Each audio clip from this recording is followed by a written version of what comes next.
अब question start होते हैं मैग्नेटिज्म अर्थात चुंबक तत्व। चुंबक तत्व चैप्टर से, चुंबक और चुंबक तत्व चैप्टर से स्टार्ट होते हैं। तो पहला क्वेश्चन है, सामग्री की धारणशीलता किसके निर्माण के लिए उपयोग होती है? सामग्री की धारणशीलता किसके निर्माण के लिए उपयोगी होती है? परिणामित्र अर्थात ट्रांसफार्मर के लिए, अनुचुंबकीय पदार्थों के लिए, स्थायी चुंबक के लिए, विद्युत चुंबक के लिए। तो इस प्रश्न का आंसर है स्थायी चुंबक के लिए। सामग्री की धारणशीलता स्थायी चुंबक के लिए उपयोगी होती है। पदार्थ की धारणशीलता रेटेंटिविटी स्थायी चुंबक के निर्माण में उपयोगी होती है। किसके निर्माण में उपयोगी होती है? तो स्थायी चुंबक के निर्माण में उपयोगी होती है। अगला क्वेश्चन देखते हैं। अगला प्रश्न है, चुंबकीय फ्लक्स की इकाई क्या है? चुंबकीय फ्लक्स जिस प्रकार विद्युतीय परिपथ में धारा होती है, उसी प्रकार चुंबकीय परिपथ में क्या होता है? फ्लक्स होता है। क्या होता है? फ्लक्स। धारा को हम आई से प्रदर्शित करते हैं, जबकि फ्लक्स को हम फाई से प्रदर्शित करते हैं। किससे? फ्लक्स को फाई से प्रदर्शित करते हैं। यहाँ पूछा गया है चुंबकीय फ्लक्स की इकाई क्या है? Henry, weber, ampere per metre, ampere ton प्रति वेबर। तो इन चारों ऑप्शन में से आंसर देखते हैं क्या है। तो फ्लक्स की यूनिट होती है क्या? वेबर। फ्लक्स की यूनिट क्या होती है? वेबर। जी, सी ऑप्शन इस प्रश्न का सही आंसर होगा। C option. चुंबकीय फ्लक्स की इकाई वेबर है। किसी भी चुंबकीय क्षेत्र में कुल बल रेखाओं के योग को हम चुंबकीय फ्लक्स कहते हैं। इसका मात्रक क्या होता है? वेबर होता है। अगला प्रश्न है अच्छी चुंबकीय मेमोरी हेतु प्रयुक्त पदार्थ में क्या होना चाहिए? अच्छी चुंबकीय मेमोरी अर्थात अच्छे चुंबकीय पदार्थ में कौन कौन सा गुण होना चाहिए? कम हिस्टैरिसीस, उच्च पारगम्यता, उच्च धारणशीलता या निम्न धारणशीलता। इन चार ऑप्शन में से एक ऑप्शन सही है, जिसका आंसर आपको बताना है। तो देखते हैं इस प्रश्न का आंसर क्या है। इस प्रश्न का आंसर है उच्च धारणशीलता। जी हाँ, उच्च धारणशीलता। एक अच्छे चुंबकीय पदार्थ में क्या होना चाहिए? उच्च धारणशीलता। अगला क्वेश्चन देखते हैं। अगला क्वेश्चन है प्रति स्तंभ की इकाई क्या है? एम्पियर टन पर वेबर, वेबर मीटर पर हेनरी, हेनरी पर मीटर। जिस प्रकार विद्युतीय परपथ में प्रतिरोध होता है जो धारा के मार्ग में बाधा उत्पन्न करता है, ठीक उसी प्रकार चुंबकीय परपथ में होता है प्रतिष्ठम्भ। क्या होता है? प्रतिष्ठम्भ। ठीक है। तो यहाँ पर आपसे प्रतिष्ठम्भ का मात्रक पूछा गया है। क्या होता है प्रतिष्ठम्भ का मात्रक? तो प्रतिष्ठम्भ का मात्रक होता है एम्पियर टन पर वेबर। क्या होता है? एम्पियर टन प्रति वेबर। एम्पियर टन प्रति वेबर बोला जाता है। ठीक है। अगले क्वेश्चन पर चलते हैं। अगला क्वेश्चन देखते हैं। अगला क्वेश्चन क्या है? अगला क्वेश्चन है, एक कुंडली का स्वप्रेरण अधिक है तो उसका वेबर टर्न कम होगा, प्रेरित विद्युत वाहक बल कम होगा, उत्पन्न फ्लक्स का मान अधिक होगा और नियत धारा स्थापित करने में देरी होगी। यदि एक कुंडली का स्वप्रेरण अधिक है तो उसका वेबर टर्न कम होगा, उसका प्रेरित विद्युत वाहक बल कम होगा, उत्पन्न फ्लक्स का मान अधिक होगा, नियत धारा स्थापित करने में देरी होगी। चार ऑप्शन में से कौन सा ऑप्शन सही है? तो इसका लास्ट ऑप्शन अर्थात नियत धारा स्थापित करने में देरी होगी। क्यों होगी? जैसा कि हम जानते हैं प्रेरक एक गुण है जो धारा के मार्ग में परिवर्तन का विरोध करता है, अतः प्रेरक का मान अधिक होने से वह धारा का अधिक विरोध करेगा और ये नियत मान की धारा को स्थापित करने में देर कराएगा। इसीलिए इस प्रश्न का आंसर है ऑप्शन नंबर डी। अगला प्रश्न देखते हैं। अगला प्रश्न क्या है? अगला प्रश्न है, चुंबकीय तीव्रता तथा चुंबकीय बल के अनुपात को निम्नलिखित में से किस रूप में जाना जाता है?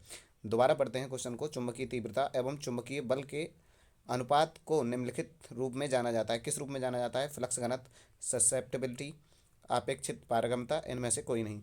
तो देखते हैं इस प्रश्न का आंसर। सही आंसर है ससेप्टेबिलिटी। क्या है आंसर? सही ससेप्टेबिलिटी। ससेप्टेबिलिटी इस प्रश्न का सही आंसर है। चुंबकीय तीव्रता एवं चुंबकीय बल के अनुपात को हम क्या कहते हैं? ससेप्टेबिलिटी कहते हैं। अगला क्वेश्चन देखते हैं। अगला क्वेश्चन क्या है? अगला क्वेश्चन है, पारगम्यता की इकाई क्या है? अपेक्षित पारगम्यता की इकाई क्या है? तो मैं यहाँ पर आपको कुछ बताता हूँ कि यदि किसी चीज़ में आपेक्षिक लग जाए तो वह विमा रहित होती है। क्या होती है? विमा रहित। यदि किसी भी चीज़ में अपेक्षित शब्द जुड़ जाए तो उसकी कोई भी विमा नहीं होती। इस कारण इस प्रश्न का जो आंसर होगा वह आंसर होगा ऑप्शन नंबर डी, विमा रहित राशि है। अगला प्रश्न देखते हैं। अगला प्रश्न क्या है? अगला प्रश्न है, अनुचुंबकीय पदार्थ की आपेक्षिक पारगम्यता क्या होती है? अनुचुंबकीय पदार्थ की आपेक्षिक पारगम्यता क्या होती है? एक से थोड़ा कम, एक से अधिक, एक के बराबर या लो चुंबकीय पदार्थ के समान। देखिए पदार्थ तीन प्रकार के होते हैं चुंबकीय पदार्थ, अनुचुंबकीय, प्रतिचुंबकीय, एक होते हैं प्रतिचुंबकीय और तीसरे होते हैं लोह चुंबकीय। अनुचुंबकीय, प्रतिचुंबकीय और लोह चुंबकीय। ठीक है, और इन तीनों पदार्थों में अलग अलग गुण होते हैं। यहाँ पर आपसे अनुचुंबकीय पदार्थ के पूछे गए हैं कि क्या गुण होते हैं। तो अनुचुंबकीय पदार्थ की जो अपेक्षित पारगम्यता होती है वह क्या होती है, वह एक से थोड़ा सा अधिक होती है। क्या होती है, एक से थोड़ा अधिक होती है।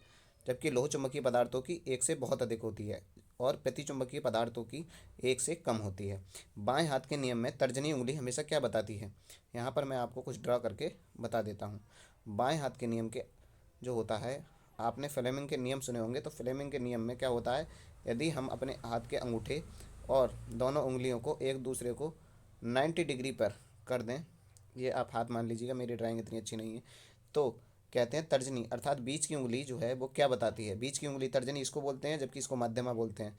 तो ये किसकी दिशा बताती है, ये बताती है, जैसा कि आपको आंसर में दिख भी रहा होगा, ये बताती है चुंबकीय, क्या बताती है ये, चुंबकीय क्षेत्र की दिशा बताती है। किसकी दिशा बताती है, चुंबकीय क्षेत्र की दिशा बताती है। अगला क्वेश्चन देखते हैं, ये इसी प्रश्न का आंसर था। अगला क्वेश्चन देखते हैं, अगला क्वेश्चन क्या है। अगला प्रश्न है, विद्युत क्षेत्र की तीव्रता एक कैसी राशि है, अदिश राशि है, सदिश राशि है, दोनों राशि हैं, इनमें से कोई नहीं। विद्युत क्षेत्र की तीव्रता कैसी राशि है ये बताना है हमें। तो विद्युत क्षेत्र की तीव्रता एक प्रकार की सदिश राशि है। कैसी राशि है, सदिश राशि है। अगला क्वेश्चन देखते हैं, अगला क्वेश्चन क्या है। अगला क्वेश्चन है, एक धारा प्रवाह वाले चालक जो चुंबकीय क्षेत्र के समांतर है बल महसूस करता है। चुंबकीय क्षेत्र के समांतर है तो वह कौन सा बल महसूस करता है, zero, B I L sine theta, B I L cos theta. तो वह कौन सा बल महसूस करता है, तो वह यदि समांतर है तो जीरो बल महसूस करता है। कैसा बल महसूस करता है, जीरो। यदि इसकी समीकरण पूछ ली जाए तो वह होती है एफ बराबर B I L cos theta. क्या होती है, B I L cos theta. अगला क्वेश्चन देखते हैं, अगला क्वेश्चन क्या है। किन यंत्रों में स्थैर्य हानियाँ शून्य होती हैं। स्थैर्य हानियाँ मतलब हिस्टेरेसिस लॉसेस और जो एडी करंट लॉसेस होते हैं उनको पूछा गया है आपसे। इस स्थैर्य हानियाँ कैसी होती हैं, किस में शून्य होती हैं, पीएमएमसी, एमआई या दोनों, इनमें से कोई नहीं। परमानेंट मैग्नेट, मूविंग कॉयल, जबकि यहाँ पर पूछा गया है मूविंग आयरन इंस्ट्रूमेंट, इनमें से कौन सा ऐसा इंस्ट्रूमेंट है जिसमें स्थैर्य हानियाँ शून्य होती हैं। तो किसमें स्थैर्य हानियाँ शून्य होती हैं, तो ये हानियाँ होती हैं पीएमएमसी में शून्य होती हैं। किसमें, पीएमएमसी इंस्ट्रूमेंट में ये हानियाँ शून्य होती हैं। अगला क्वेश्चन देखते हैं, अगला क्वेश्चन क्या है। अगला क्वेश्चन है, प्रेरित विद्युत वाहक बल की दिशा किस नियम से ज्ञात की जाती है। लेंज के नियम से, फ्लेमिंग के दाहिने हाथ के नियम से, ए व बी दोनों, उपरोक्त में से कोई नहीं। तो प्रेरित विद्युत वाहक बल की जो दिशा ज्ञात की जाती है वो इन दोनों नियमों से ज्ञात की जाती है। ए और बी दोनों नियमों से, लेंज के नियम से भी और प्रेरित विद्युत वाहक बल के नियम से भी ज्ञात की जाती है। फ्लेमिंग के दाहिने हाथ के नियम से भी ज्ञात की जा सकती है। कौन सा नियम ऊर्जा संरक्षण के नियम का एक परिणाम है। इनमें से कौन सा ऐसा नियम है जो ऊर्जा संरक्षण के नियम के जैसा है। लेंज का नियम, मुर्रे का नियम, फैराडे का नियम या केपलर का नियम। तो यह नियम है लेंज का नियम। कौन सा नियम है, लेंज का नियम। लेंज का नियम ऊर्जा संरक्षण के सिद्धांत के अनुसार है। ऊर्जा संरक्षण का सिद्धांत आपने फिजिक्स में पढ़ा होगा। ऊर्जा ना तो उत्पन्न की जाती है और ना ही इसे नष्ट किया जा सकता है, बल्कि इसे एक रूप से दूसरे रूप में परिवर्तित किया जा सकता है। यही ऊर्जा संरक्षण का सिद्धांत है। अगला क्वेश्चन देखते हैं, अगला क्वेश्चन क्या है। अगला क्वेश्चन है कि प्रकृति में कितने प्रकार के चुंबक पाए जाते हैं। निम्नलिखित में से चुंबक कितने प्रकार का होता है। तो चुंबक दो प्रकार का होता है, या तीन प्रकार का होता है, या पांच प्रकार का होता है, या चार प्रकार का होता है। तो चुंबक कितने प्रकार का होता है, चुंबक होता है दो प्रकार का। कितने प्रकार का होता है, चुंबक होता है दो प्रकार का। अगला क्वेश्चन देखते हैं, अगला क्वेश्चन क्या है। हाँ जी, इसका आंसर क्या है, तो इसका आंसर हो जाएगा चुंबक दो प्रकार का होता है। कौन कौन सा चुंबक होता है ये देख लेते हैं। एक होता है प्राकृतिक चुंबक और एक होता है कृत्रिम चुंबक।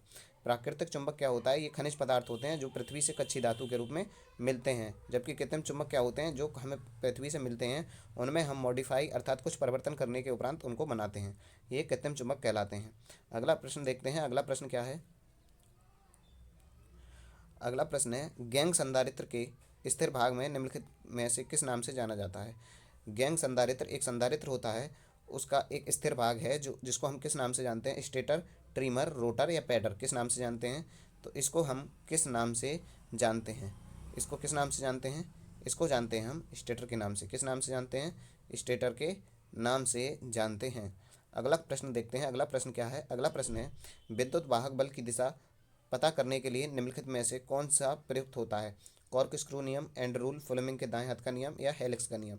इन चार ऑप्शन में से एक ऑप्शन सही है, और जो सही ऑप्शन है वह आपके सामने है कि कौन सा ऑप्शन सही है। देखिए, प्रेरित विद्युत वाहक बल की जो दिशा ज्ञात करते हैं वो हम ज्ञात करते हैं फ्लेमिंग के दाएं हाथ के नियम से। किससे? दाएं हाथ के नियम से। अगला प्रश्न देखते हैं। अगला प्रश्न क्या है? अगला प्रश्न है, निम्नलिखित में सिरेमिक संधारित्र की वोल्टेज सहन क्षमता कितनी होती है? 1000 वोल्ट, 5000 वोल्ट, 10,000 वोल्ट या 4,500 वोल्ट? तो सिरेमिक संधारित्र की वोल्टेज कितनी होती है? ये होती है 10,000 वोल्ट। कितनी होती है? 10,000 वोल्ट। अगला प्रश्न देखते हैं। अगला प्रश्न क्या है? अगला प्रश्न है, अत्यधिक तापमान के प्रभाव को सहन करने की क्षमता निम्न में से किस संधारित्र में होती है? माइका, सिरेमिक, फिल्म या एयर? जो ज़्यादा टेम्परेचर सहन कर सकते हैं वह कौन सा संधारित्र होता है, अर्थात कैपेसिटर? तो अत्यधिक तापमान सहन कर सकता है माइका, अर्थात अभ्रक का संधारित्र, जिसको हम अभ्रक संधारित्र भी कहते हैं। ये कितनी क्षमता होती है? देखिए, इसकी धारिता क्षमता 1 म्यू से 0.5 म्यू एफ तक होती है और ये 100 वोल्ट से 1000 वोल्ट तक कार्यकारी होता है।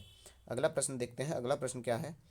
अगला प्रश्न है, परिवर्तनीय संधारित्र निम्न में से कितने प्रकार के होते हैं? 2 प्रकार के, 3 प्रकार के, 5 प्रकार के या 4 प्रकार के?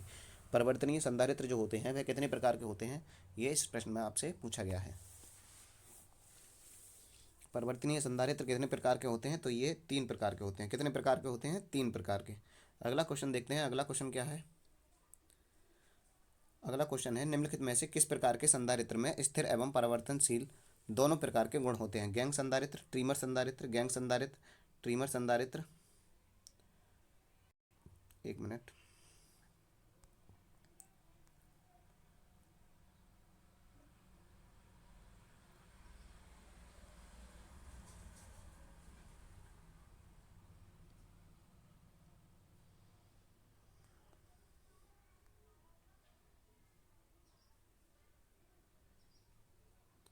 तो ये होते हैं एयर संधारित्र। निम्नलिखित में से किस प्रकार के संधारित्र में स्थिर एवं परिवर्तनशील दोनों प्रकार के गुण होते हैं? तो एयर संधारित्र में दोनों प्रकार के गुण होते हैं। अगला प्रश्न देखते हैं। अगला प्रश्न